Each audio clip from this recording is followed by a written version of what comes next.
السلام عليكم ورحمة الله وبركاته حامدا ومصلي ومسلم أما بعد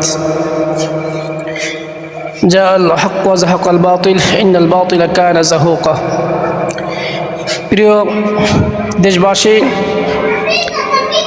আমি জানাতে চাচ্ছি বিগত 17 বছর যারা দেশের মধ্যে কোনো কথা বলতে পারে নাই, যারা কোনো আন্দোলন থাকতে পারে নাই, যারা বিগত 17 বছর পাট খেতে ধান খেতে বাঁশের ঝাড়ে বিভিন্ন জায়গায় পলায়ন ছিল, যারা দেশ ছেড়ে প্রবাসে জীবন কাটিয়েছিল, যারা শিলংয়ে ছিল, তারা এই 24-এর পরে এসে তারা রাজত্ব শুরু করেছে।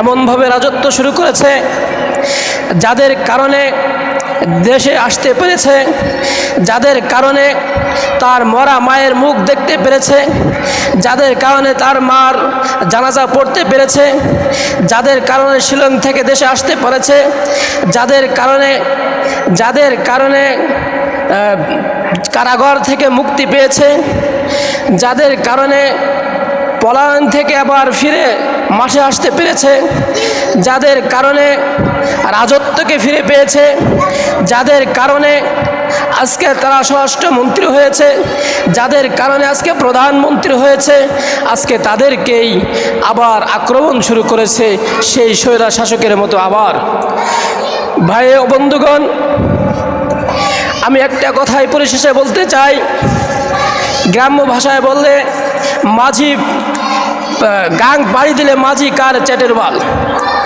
এইটাই দেখা যাচ্ছে। এনসিপি যারা ছাত্র শক্তি, তাদের হাত দিয়ে আন্দোলন করে 24-এর পরে 5 তারিখের পরে আবার তারা ক্ষমতায় আসছে বিএনপি দল। সেই বিএনপি দল আবার সেই ছাত্র শক্তিদেরকে আবার আক্রমণ করছে। এক ভাইয়ের চোখ কেড়ে নিয়েছে, আর এক ভাইকে পঙ্গত্ব বরণ করে তাকে হসপিটালে শোয়ায় রাখছে। ভাই বন্ধুগণ, আবার দেখছি পুলিশের ছত্রছায়ায় তারা রাছিয়াল বাড়ি বানায় তারা ছাত্রদের উপর আক্রমণ শুরু করেছে।